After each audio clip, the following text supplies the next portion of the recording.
So Hey, what's happening? Thanks for tuning in. This is the Sports Counterpoints podcast. Today is March 29th, 2023. I'm GB. You got Coop and Brian. What's up, guys? Welcome back to it. another Hey, week, another week. Yeah, let's do it, man. So today we're talking college basketball. We're talking about the NBA. Of course, checking in on the Lake Show. We're going to talk about a little bit of baseball as we get near the season, and wrap it up with our last couple segments. So, man, starting with the NC2A. Take it away, B. You were talking about something that's kind of big right now. Let's start there. well, that was the women's tournament. We'll talk about that, I guess, maybe in a moment. But on the men's side, it's been exactly what we all hoped it would be, or thought it might be, which is a madness, March Madness for sure, right? I mean, there's no number one teams at all, and it looks more and more like we're going to have a kind of an outside chance of a national championship that's unique. So it's been a lot of fun to watch. Obviously, I don't know. Well, Jason, I know you've got to be rooting for University of Miami, who is unexpectedly in the Final Four. And although they're going to play a pretty tough UConn team, and then San Diego State is another team that some people around that I know have rooting interest for, and their surprise kind of coming over there. But none of them are the biggest surprise because Florida Atlantic, I don't think was on anyone's Final Four list, except for we actually have one friend who picked kind of a crazy upset bracket and sure enough picked Florida Atlantic to be there. But other than that, this was not the Final Four that most people had drawn in. There's some big games coming this weekend with FAU going against San Diego State. Maybe we should pick those, Coop. Kind of be interesting. At this point, we've watched a fair amount of the college games and seen them. But SDSU is favored by 2 there, and UConn is favored by 5.5 over Miami. But anyways, it's been interesting. Guard play has absolutely ruled the day. The teams with all the bigs again have fallen by the wayside. I think we talked about it before. The kid from Purdue, the big 7-footer, the 2 big kids from Arizona. But all these teams that were coming over here and touting size ultimately are getting run off basketball courts with scrappy team game. That's the one thing you can say about all 4 teams that are in the Final Four is that they've all been together, played a lot for a while, played together for a while, and really have a team concept to the way they're doing this. I don't think there's a single one and done player in the Final Four, which is the first time in as long as I can remember where that's the case. Jason, I don't know if you had any thoughts about the men's tournament. Yeah, exactly what we said. Usually a couple of chalk teams make the Final Four, but this year we were like, if there's a year the chalk does not make it, it will be this one. I came away with a couple of things, Brian. Number one, with college basketball, unlike college football, where you really need players to actually get through a college football playoff. I mean, you could be a TCU and get to the finals, but you play a team like Georgia, you kind of know what's going to happen. In the NCAA tournament, there's college basketball, excuse me, you can win several different ways. Now, I know I've talked about Gonzaga, and I was like, yo, I would never pick them to win the title. They always seem to get beat by athletic teams, blah, blah, blah. But I got to give credit to Mark Few because Mark Few is, I know I give a lot of credit to Tom Izzo, but Mark Few is a really good coach to build a lightweight powerhouse at Gonzaga. He doesn't build his teams the way, Jay Wright built his teams at Villanova, the way Duke, North Carolina, because he can't. So he does it his own way, and it works. I mean, getting Sweet 16 and Elite Eight appearances, I mean, that's something for Gonzaga. They even made the title game last year. So that's one thing I noticed from watching the tournament with you guys is that you can build your team different ways. You could be San Diego State and not really be too good at offense, but just play defense and try to get some stops and score enough to try to win games. Or you could be Florida Atlantic and just be scrappy and score enough points to win games. So there's different ways to win in college basketball, which kind of doesn't work in the NBA or college football or something, but it does work in college basketball. My second point is UConn looks really good to me right now. That's my favorite to win the whole thing. UConn is looking really good. I don't even know their coach name. I still don't know the coach name. I thought Kevin Ollie was still there. Yeah, so He's did I. not there. But man, Straight up. UConn looks good. To be honest with you, I am rooting for Miami. I really don't root for Miami basketball because usually they kind of play undisciplined this time in the tournament, but they made it to the Final Four. But if they use the UConn, I don't think that's a slight. I think UConn's the best team still playing. And if you ask me who I want to win out of San Diego State and Florida Atlantic, San Diego State I'm not hating on. They're just kind of boring. So I'm rooting for Florida Atlantic. I might even find out what city they're actually located in Florida if they win this game. But so I am going to root for them, and I know people in Florida are going to root for a Florida Atlantic Miami final, which will be something. So, but yeah, that's my biggest takeaway from the tournament is that in college basketball you can win several different ways. And we all know that the talent level in college basketball watching is not, particularly good. And you see why guys pretty much jet to the NBA because they can get paid and their skills can be shown off a little bit more. But it's still fun to watch it, and it was great watching it with you guys as well. Yeah, I realized that I only watched it on there with y'all. I Yeah. saw the end of the UCLA game because my guy was watching it here. Dennis was in here watching it, and like I heard the noise and I ran out and you guys were texting about it. I have not seen a basketball play since I left Ryan's Oh yeah, me house. too. Yeah, me too. Yeah. Same way. I've watched, be honest, and I've fall off. watched most all. Actually, I would say I've watched all of the games. As I said, I thought I missed one, but no, I think I caught most of that too. Yeah, it's been great. I wouldn't say I'm rooting for anyone in particular, but I do think that UConn has by far looked the best, even since the beginning of the tournament. There were a lot of people that picked them even before the tournament to go pretty deeper than you might expect from a 4 seed. And then Adama Sanago, I hope I'm saying his name right, the junior forward from that team, has really played well and kind of led that team to where they are. So I would say, I would take UConn, and I would probably give the 5.5 points. That's not a slight at Miami. It's just UConn looks like the team right now. And then, I would probably take SDSU and give the 2 points.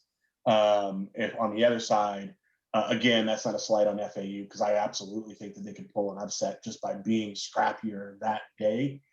Styles make fights, and anytime you're playing with two teams that have never played each other from two different conferences who play two different styles of basketball with a 2-point spread, you're really flipping a coin.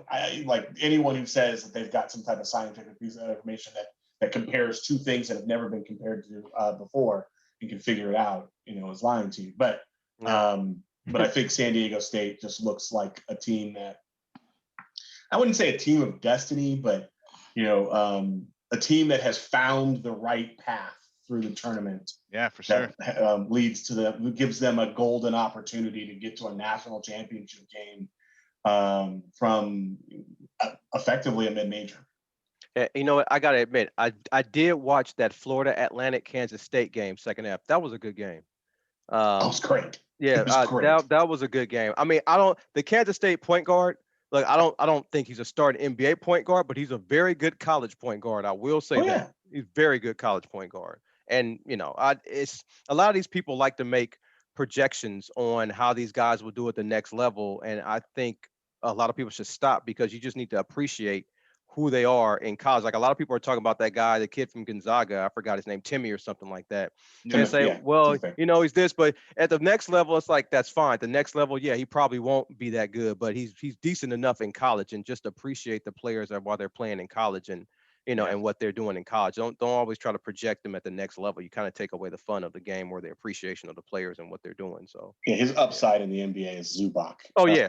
He's just not mobile enough. No, But anyways, we won't get back together until after the national championship. So if you had to pick a national champion right now, you would go with UConn. Is that what you were saying? Yeah, I'm taking UConn and Florida Atlantic. I think Florida Atlantic, man, these close games, they've been pulling it out. And San Diego State offense scares me, Brian. So I'm taking Florida Atlantic and UConn, and I'm taking UConn to win because I just think they're just better. Yeah, I got UConn and San Diego State, and I got UConn winning it. Brian, nice. Glenn, who you got? I ain't watched nothing, man. I'm going with San Diego State all the way because that's California, and that's how I often pick things. Sorry, San Diego State, because usually once I pick somebody, they're going to lose. Maybe I should pick someone else. And then on the other side, I'll go with UConn because y'all are talking big on them, and it sounds like UConn will probably win it because they're rolling. Yeah, they're of a more disciplined team, so they are rolling though. They're playing good. Yeah, you only got to play good the last 6 games of the year. That's how I'm about to say, San Diego should be able to beat Florida Atlantic, though. I know they're playing, but if you want to come into a matchup, that's the matchup you want going into the final. Do y'all know where the Final Four is at? That shows you how much I watch college. Where's the Final Four at? Houston. Houston. Okay. Oh man, Houston was trying to get there. So we were talking about it for a moment, and since I'll just kind of throw this in here, the women's tournament has also been pretty outstanding this year. Yeah, Don Staley. Don Staley, maybe, yeah. but the true star has quite honestly been Caitlin Clark from Iowa, who just had a 40-point triple double and now has people saying she might be the best women's basketball player ever. She's got a true shooting percentage of 72%. I mean, she just doesn't miss, and she is sick with it. She's going up against Don Staley, South Carolina team, right? And on what is that? On Friday evening. That's supposed to be pretty good. But the Iowa versus Louisville game had more viewers than any NBA game this season. Wow, 2.5 million. Crazy. I think that is in itself just such a testament to the development of the women's game. That's not, again, we could easily make a whole statement about what that means for the NBA. Yeah, that's where I was going. Yeah, I was going there. But when you look at the number of 2.5 million viewers to watch a women's game for a women's tournament game, mainly because of what Caitlin Clark has been doing, you got to at least tip your hat to them and her for being able to take it to that point, and that's pretty amazing. So it'll be interesting. I think the South Carolina Iowa game was a game that if the NCAA tournament people had done it right, they would have been on the opposite sides of the bracket, because that's probably your national championship game. But they all kind of figured that Stanford or one of these other teams would be there, and anyways, this is how it worked out. So anyone who wants to see a pretty good basketball game where you will likely not know anyone other than Caitlin Clark and Don Staley, who's the coach of South Carolina, might want to tune in on Friday at 6 p.m. And check that game out. And for those who don't know who Don Staley is, she does commercials with Coach K. I think there's something, Aflac or something. Maybe I would say, she was a baller beyond, but she was really good. She is one of the greatest. Yes. In WNBA history. Yeah, not just college, but NCAA. Just basketball. Period. Yeah. I got to see Caitlin play, but I do know, like, man, we're big on crowning people early. Like, at least let sis get her career. Like, damn. I mean, she's a senior and her stats are stupid. I mean, like, not a senior. I think she's a junior. What's funny is I never heard of her. She's averaging 30 points, 8 or 9 boards, and 7 or 8 assists or something like that. Best women's player ever is a lot. Yeah, not ever. Not basketball player, but women's basketball player. But and her true shooting percentage is 72%. So she just don't miss. Yeah, going back to the men's game, I thought about this too. What's funny is they always try to crown a superstar during the Final Four every year, and you try to look for this guy in the NBA, and it doesn't really happen. Last year was the dude Jalen Suggs, I believe, or something, from Gonzaga, and now he's in the G League. So it just kind of proves just because you kill it in men's college basketball doesn't guarantee success in the pros anymore. It's just a different game, different. I wouldn't say immediate success. I do think college success translates easier and more quickly in the women's game than it has historically in the men's game. Yeah. That's just because it's a smaller pool of talent. That's not to say that there isn't tons of talent. It's just more concentrated in the women's game, women's college basketball. It's actually been nice the last few years where UConn wasn't a given to win, and South Carolina's been kind of a thing, and Baylor for a while was kind of a thing, and Stanford was a thing. But for a long, long time, the women's tournament was who's going to lose to UConn before each week. Like, that was what it was. And it's not that anymore. But it just historically, the transition for the women's game into the pros has been easier to predict than the men's, for sure. That said, we always got it. This year the Star's not even playing in the men's game. It's Wembayama, right? And you got all these teams, Detroit and others, trying to make sure that they don't win any last minute games and get out of the top spot for Wembayama. It'll be interesting to see if his frame can withstand the NBA. Yeah, not a lot of people that are banging like that, maybe. So he might be all right. Coop, you're muted. All right, so slide in NBA. Speaking of NBA and Lakers, looking at the standings, man, you got, these teams on the Well, West are kind of close. Well, literally while we were sitting here and about 3 or 4 minutes ago, the ESPN alerts and Bleacher Report alerts all blew up because the Sacramento Kings have officially clinched a playoff spot. Good. Good, man. So, I love to see it. Congratulations to them. Mhm. We know that Jason is absolutely rooting for them in the playoffs. Oh yeah, I'm rooting for them and Warriors to play. Definitely. Yeah, I Definitely. would actually like to see it too. So that's interesting. Well, before you hopped on, I was talking to Glenn about this. The game that's going on, the Minnesota Timberwolves versus the Phoenix Suns, is hugely important. Hugely important. I'll use the word. It's not really a real word. Very important to the Los Angeles Lakers. So the Lakers are one game behind the Timberwolves. They play them on Friday.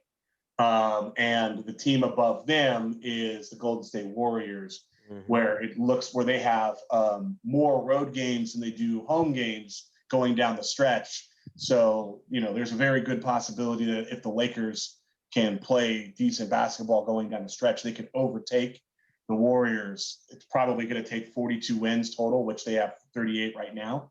And 6 games left. Mm-hmm. So if they got to 42 wins, they could very likely get to the 6th seed, and then they would play the Sacramento Kings in the first round. Yeah, Lakers or Warriors playing the Kings is good because the reason why I Yeah. want to play the Kings is because the Kings play absolutely no defense and they score lots of points. So it should be a fun series. I would like to watch them play. Yeah, they just clinched the 3rd seed, man. Yeah. That's so hats off to them. But talking about the Lakers, so they won tonight. They did what they needed to do. Big game from AD. Yeah, they were going to lose to Patrick Beverly, especially after him. They lost the His last antics. one. They had back-to-back lost games Chicago. against him. That's why they wasn't going to lose to him. Because he was talking all that trash. He was talking trash in this game. Austin Reeves punked him. Gave him a too short after he was talking some trash. But they did what they needed to do today. They've got a schedule that is very beatable going down the stretch. That's not to say that they can't lose games, but they have a very beatable schedule going down the stretch. They've got LeBron back. They've got AD back. They've got all the players except for I think Russell is still out. They've got all the players to be able to support AD and LeBron going down the stretch. They don't have a lot of excuses. I'm sure they'd love to have a healthy Russell in the game right now, but it'll be a race to the finish. And it seems pretty likely that they're going to at least be in the play-in. Yeah. And the play-in winners either take on the Nuggets or Memphis. But I think more compelling story, like Jason just said, would be the Lakers versus the Kings. But anyways, they're playing well in spots right now. And I joked at the beginning of the season that they would not sniff 500. They've now done it twice. They got to 500, then they lost the next game. They won today. They're at 500. They have not been above 500 at all this season. So, right now I'm rooting for them. This new team is much, much more watchable. Jason, I don't know if you have any thoughts about them or. Yeah. Oh man. I mean, look, I watched the Bulls game. It was on Sunday. I can't believe I watched the Lakers. I watched about mid-second quarter. Once they got down by about, I think 15, 17, I turned it off and realized they were going to lose. The Bulls was hitting a lot of threes. I didn't even look at the rest of their schedule. I didn't even know they played the Bulls tonight. Happy they won. I guess the only concerning thing is happy they won, but they only got 2 guys off the bench that scored today. They had a combined 14 points off the bench, two guys, Hachimura and Schroeder. So you kind of want to see more production off the bench and not have to rely so much on AD and LeBron. But we need wins, so it's good for now. But I do want to also give a shout out. I know you gave a shout out to the Sacramento Kings. I want to give a shout out to the Cleveland Cavaliers. They're the 4th seed right now, and they got 48 wins without LeBron. They could get 50. So Donovan Mitchell's over there putting in work, and I know Cleveland has some players in there, and they've been doing their thing. 30-8 at home this year. I mean, so their got to give a shout to best them. player is not Mitchell, though. Their best player is someone who our friend Derek is extraordinarily familiar with, and Mobley is legit. I mean, he might be the best young big guy in the league. Yeah. So yeah, definitely shout out to Cleveland. Yeah, you got. Go Got to. No, I'm good. Go And ahead. I was just say, yeah, it's right now Bucks, Celtics, Sixers, Cavaliers, Knicks, Nets, Heat, and Hawks, with the Raptors and Bulls rounding out the 10. And it looks like that's gonna be the 10 most likely, unless the Well, Wizards yeah, go on a run. the teams on the bottom are teams that doesn't never make the playoffs anyway. So it's it's standard. The Wizards, the Pacers, Magic, and Hornets. So Yeah, yeah, so Yeah. pretty it's standard. interesting. And then on the And West, you most of these got teams are not trying to win. I mean, I think the Yeah, Pacers and the Wizards would love to try and sneak in, but yeah, I don't think Orlando's even trying to win. yeah. And Portland shut down their players, so they're not trying to well, win if either. Orlando could get him because they got Bonchero and him, that could be nice little tandem for at least a few years. So one of them wants a big contract and they can't pay them both. Hey, Um, didn't the Utah Jazz start off like 10-1 or 10-0 this year? Weren't they Yep. hot? And now Yep. they just lost a whole bunch of games. Okay. They remember that they were the Utah Jazz, but they also made a bunch of trades to try and tank. So, Yeah. their motivations at the trade deadline were pretty clear. I don't know. Danny, Remember, I think Dallas Mavericks. The Lakers were outside of the play-in games, and I think Dallas and Utah were in at that point in time.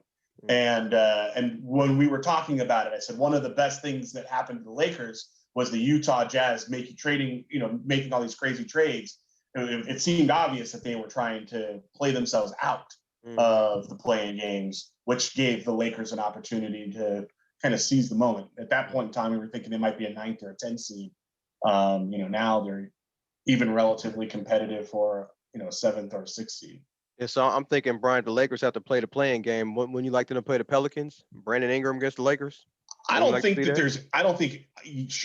but I don't think the Pelicans or the Oklahoma City Thunder, and the Pelicans were likely not going to have Zion, who doesn't play basketball. He doesn't play. Anymore. Yeah, he doesn't play. Yeah, him and Ben Simmons are the could form their own team. Zion would like the to play. Lakers would lose to either of them twice, right? Zion would probably like to play. Probably the only difference. The Lakers play the Jazz twice and the Rockets once in the next few games going out. So that's good. Zion only wants to play if there's a buffet after. Yeah. I have a hypothetical question, man. I got two of them. I'm sorry. I didn't mean to extend the segment, but I've been hearing this on sports talk radio, whatever, and I just want to throw it out to you guys. Number one, the first one is I've heard people say that Larry Bird couldn't play in today's NBA. And my argument is, well, if Jokic can get MVPs, I don't understand how Larry Bird, who's a much better player, can't play in today's NBA. Of course he could. I just want to know you guys' take. Could. Well, okay, we ain't got to take long. Of course he could. Yeah. And the big difference is his health problems would probably not have been health problems right now. Right, they would go away, exactly. The way that we have team therapy and everything else, he probably would have been healthy for much longer and kicked more ass. He just scored way more. Yeah, I mean, way different. But it's okay. And my next question is, I give respect to Steph, greatest shooter of all time. I'm never going to take that away from him. But a lot of people are saying he probably could unseat Magic as the best point guard in all time. Now, of course, I feel that's blasphemous.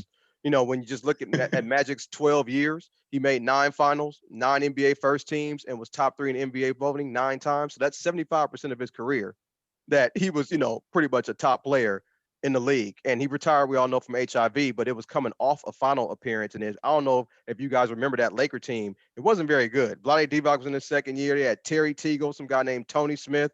Byron Scott no longer had the bald hair and was dunking. He had a slope. Worthy was getting slow. So it wasn't really a good Laker team he dragged to the finals. It was almost LeBron-like. So I just want to ask you guys, do you think there's a chance? Magic has 5 and Steph, I think, has 4. But do you think there's a chance that Steph could unseat Magic as the best point guard ever? So you didn't tell me about this before, but in a hurry, I started thinking about it. And here are the thoughts that came to mind immediately. There's a difference, in my opinion, in being the best point guard and being the best player who played point guard.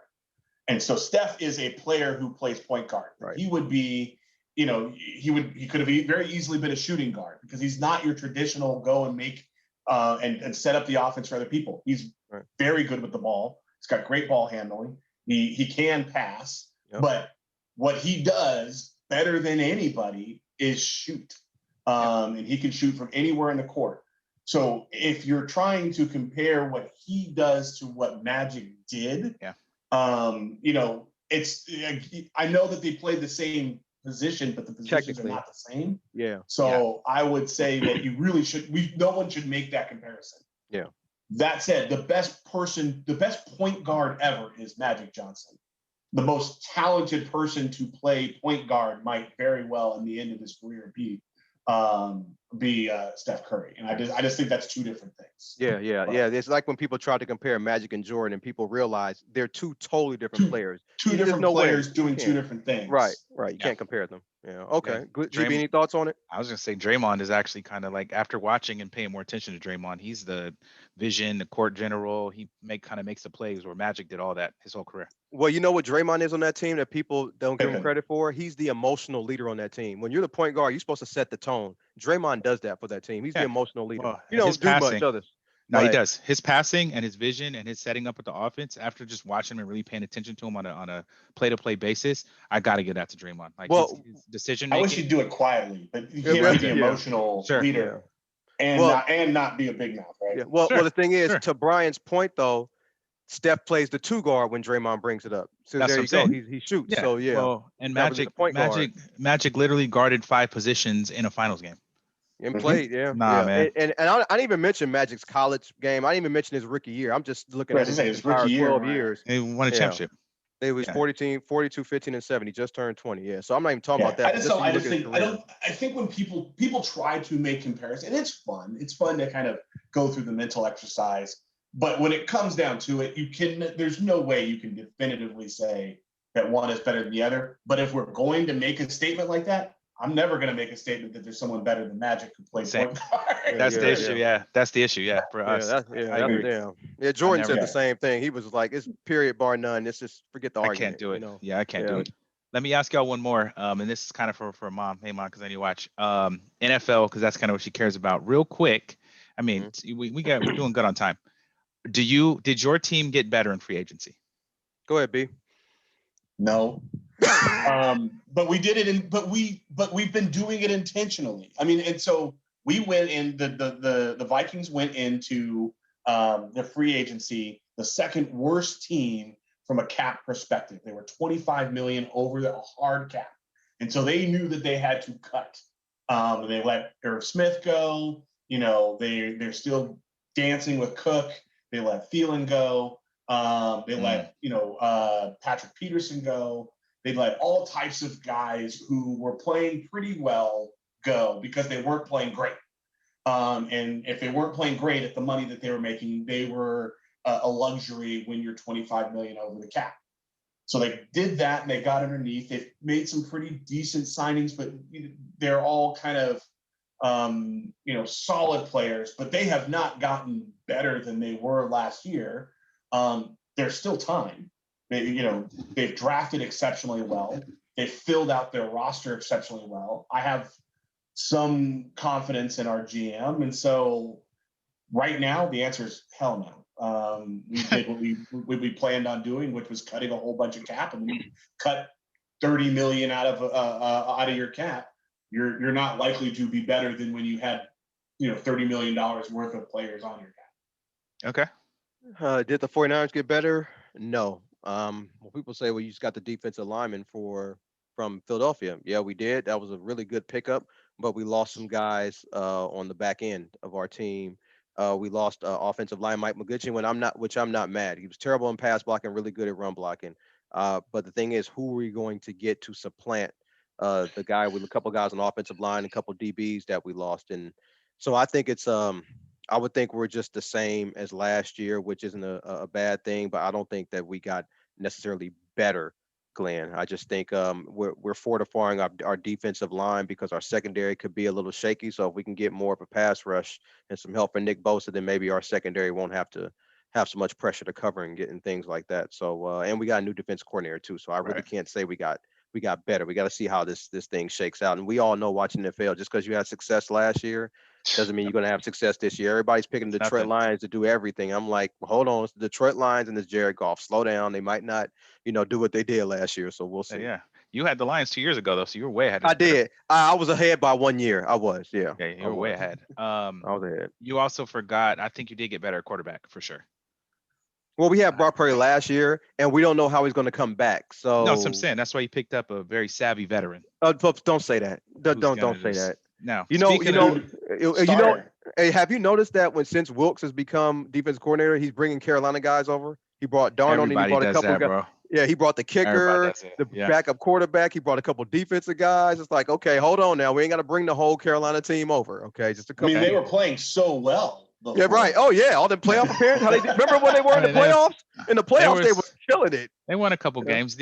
So that was a good segue. Yeah, literally. Speaking of players, teams bringing former players over. We get Garoppolo now.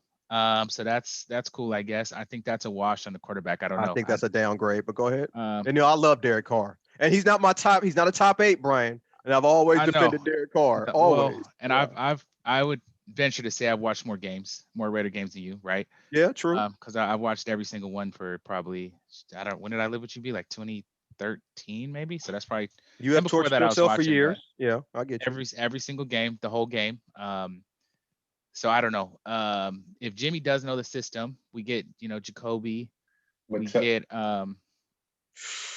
I don't know, but Jimmy's not better than Carr, man. No, he's not. Jimmy's And been he a fraud ever since Jason liked him. No, and he ain't playing 15 games, GB. So get your backup no. ready. Here's the thing. Okay. Though. So if the question is, did my team get better? We were already starting out from a lower space. So could we win 7 games?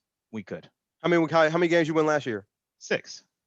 Oh, okay, So, 7. Okay, all right. You know You what I guys mean? lost Waller. You guys are going to lose your running back. I mean, you lost your star players. You lost the heart and soul of the team in Carr. You downgraded from quarterback. Jimmy G. Yeah, I don't know, because the thing about it is, we'll talk about it during the season. yeah, we will. But for heart and soul, we got to see. Jacobs is on the tag. We're going to see what he does. Devontae's the star of the team. So if you get him the ball, and then we see what happens. And I think we're going to draft a quarterback, honestly. So is Devontae going to cut off his routes and run shorter? Because Jimmy G don't throw. Yeah, Jimmy G ain't going outside the numbers. You got to go in the middle of the field. You got to just stay there in the middle of the field. Yeah, Devontae is going to be running cross patterns.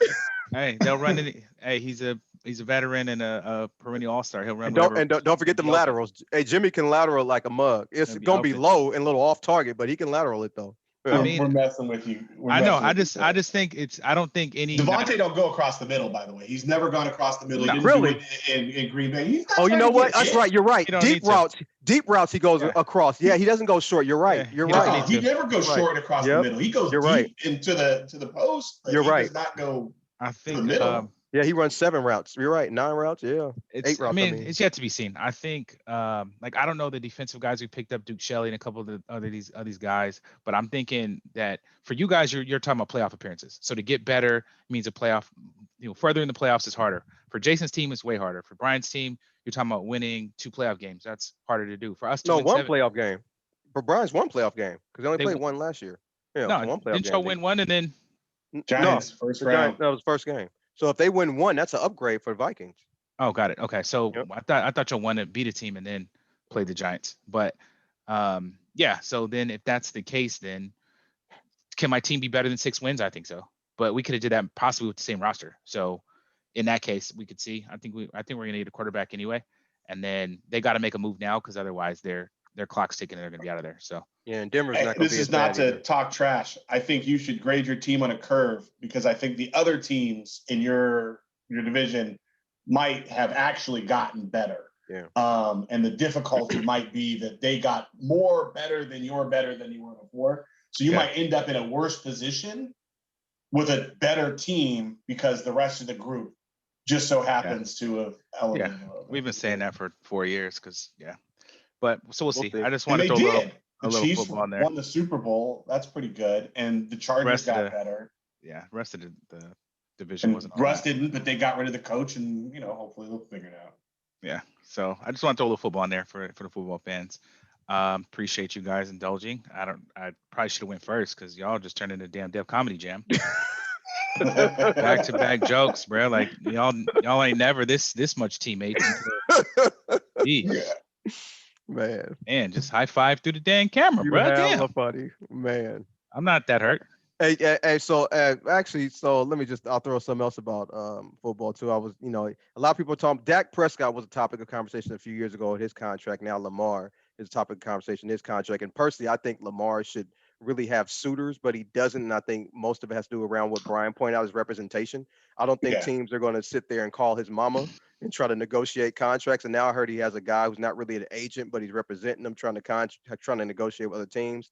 I don't get it. I think Lamar needs to surround himself with people who actually know what they're doing for the kind of money that he's trying to get, because that money's coming from the owner. When you're asking for 150, $200 million guaranteed, that's an owner decision. That's not a GM decision. And you need an agent that actually knows owners, like Tom Condon or somebody, or the other guy, I forgot his name. But yeah, I just think he's handling not too well. I don't think the Ravens are handling it too well. And I'm just here to see how this whole thing shakes out in the end, because I Gotcha. just don't think it looks good for anybody right now. I really don't. I think this is one of those things that will, look, we're worried about whether or not the man makes 150, 200, or 250 million, which is what he wants to make. It's, that's champagne problems for sure. Oh yeah. It is. No, it's just the way he's handling. I was just thinking the kind of money Oh you yeah, I want. You agree want with you. better He needed to go get an representation. agent a while ago. Yeah. You need better representation to try to talk on your behalf, not your mama. Say, but- is that hogwash, or because we're at that point of the show? Well, I don't know. I never would. We got I never in Major my League mind. Baseball first. Oh, there you go. Oh, Go my ahead. bad. Go ahead. Yeah, go ahead. Yep, go ahead. I just thought we would tip our hats to the beginning of the season, which is coming up real soon, and It's this weekend, right? yeah, Yes, this weekend, right? Okay. The same time as the NCAA Final Four and March Madness. Not March Madness, WrestleMania. Yeah, well, way there's to so much go. darn rain. I think half these games get rained out in the first weekend. I mean, Yeah, I'm not gonna. you got snowstorms in places. You've got tons and tons of rain. I think the West Coast is supposed to have rain, but maybe it's going to subside. I don't know. I think This last storm was a bust. It was supposed to be a big storm that came through last night today, and we're supposed to be it good. wasn't that big a deal. But It starts tomorrow. Yeah, It starts Saturday. I thought No, it starts tomorrow. Saturday. No, Tomorrow, it starts. okay. They always do like the first couple of games. Yeah, Oh, that's there's right, he- Thursday. Yeah, There's hella games tomorrow. Um, All right. but anyways, it'll be interesting. The Dodgers, which is a team from my area, and the Twins, which is the other team I root for. They're much different teams. Trey Turner's gone. He was a big player in the WBC. So it'll be really interesting. Urias is probably going to be the day one starter instead of Kershaw for the first time since forever, when Kershaw was actually healthy to play. My man Mookie, he's one part of baseball that I actually really enjoy. Maybe there's a thing about it, Glenn, because does Mookie look a little bit like John Legend to you? Oh, inside joke. Inside joke. Anyways, but the one thing that I have not been able to understand since paying more attention to baseball is if you look at the top 100 players in baseball, and they had a list on ESPN recently. Number one is Shohei Ohtani, and then after that, a distant second, but still second, is Mike Trout, and they're both on the same team, and that team sucks. Right. Wow. It is amazing to me that baseball can have that type of lack of parity, I guess you could say, at the top, where everyone's in the same team and still do nothing with it. I mean, people don't realize or don't think about just how much of a team sport baseball has to be. If you have literally the two best players on the same team for the last 2 years at least, and they can't do anything.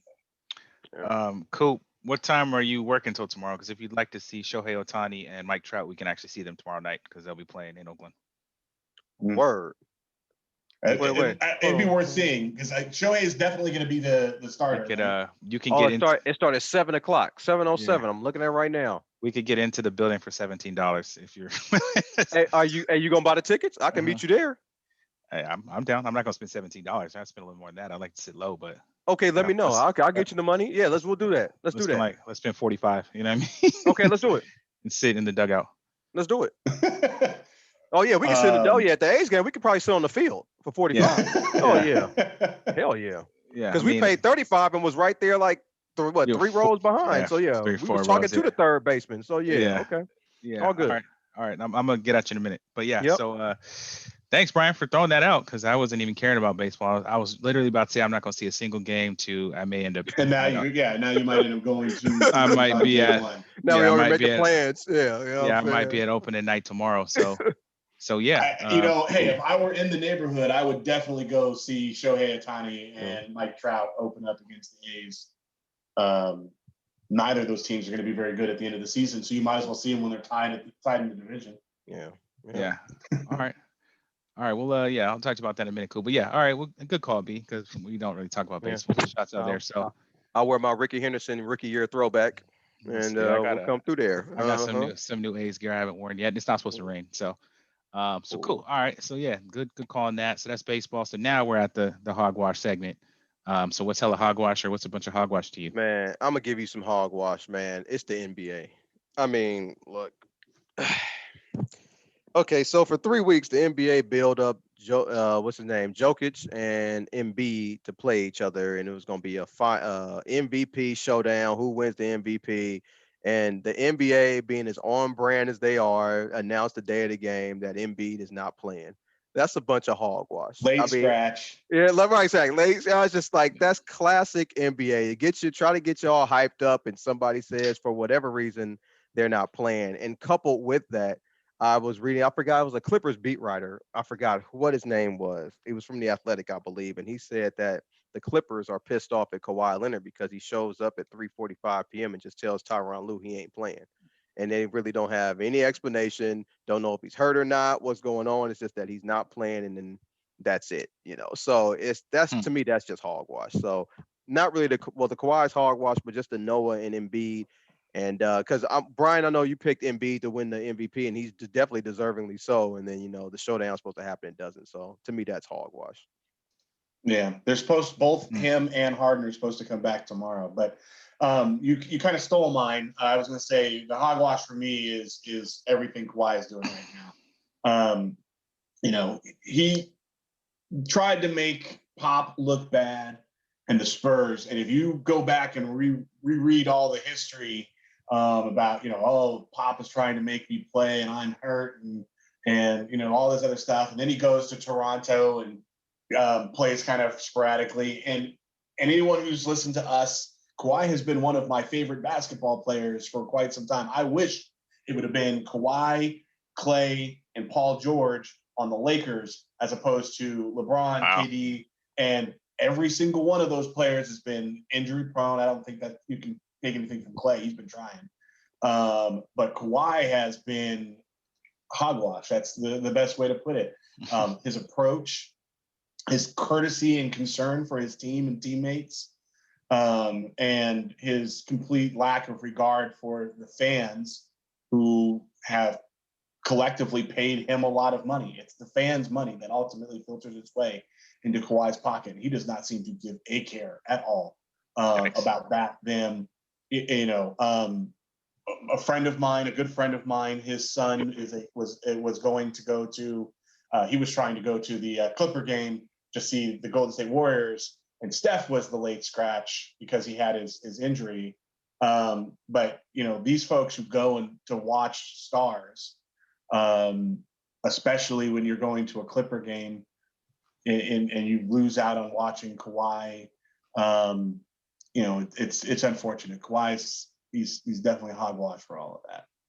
Yeah. So you want a team of Kawhi, Paul George, and Clay. So you don't want nobody to talk. Nobody to communicate. No. 3 years. Was it 3 or 4 years before LeBron came? That was before LeBron came. Okay. That was before LeBron came. That was okay. that I talked about that. This is okay. 4 years ago when we first started doing all this. Okay. LeBron wasn't here.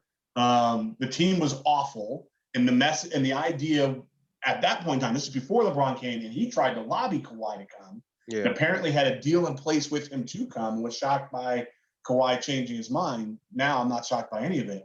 But the idea was that Paul George and Kawhi were talking about trying to link up there. And then there was talk that, Klay Thompson, Michael Thompson was, lobbying Klay to come to the Lakers at the same time.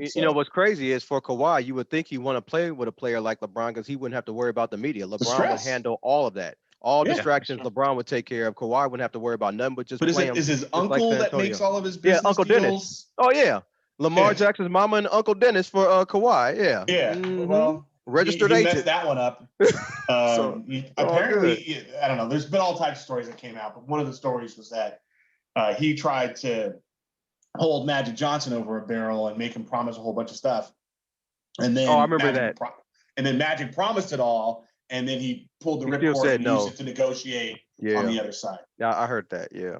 Mm-hmm. Dang. Well, I don't have one. I didn't have anything prepped for it, so that's I think you guys did good ones. Slide into the last segment, man. Minute to win it. I just want to thank everybody for listening. That's all I got, and I appreciate you guys letting me do this. And maybe we're at a baseball game tomorrow, so that's cool. yeah. I don't have nothing to say, but yeah, thank you everybody for listening as well. B, you usually have great ones to Yeah, close it some out. pointed. Yeah. Oh man, look, I feel like I'm a broken record because of course I'm going to say my heart goes out to Nashville, where we had Man. our 128th shooting, Insane. where 3 children and 3 adults were taken by a nut woman who went into an elementary school that she used to go to and started, killing people randomly. It wasn't, didn't have any beef with these kids. But it's the fact that I could have said that 128 times so far this year. We are in March still. And I was actually talking to a colleague, a coworker, my boss, who has been a card holding member of the NRA his entire life, and probably is more along conservative lines than other. And the first thing he said to me, "This has got to stop. Like, we need to get some type of reasonable gun control, and just to reduce the likelihood that these weapons are in sick people's hands." I don't care anything about the lines, but it's just too much. And my heart goes out to the people of Nashville, the parents at that school, the kids at that school. Yeah. Their lives will never be the same. They will always remember that day that they went to school and they heard what happened, and someone that they knew or probably saw on the playground just yesterday or the day before is gone. Yeah.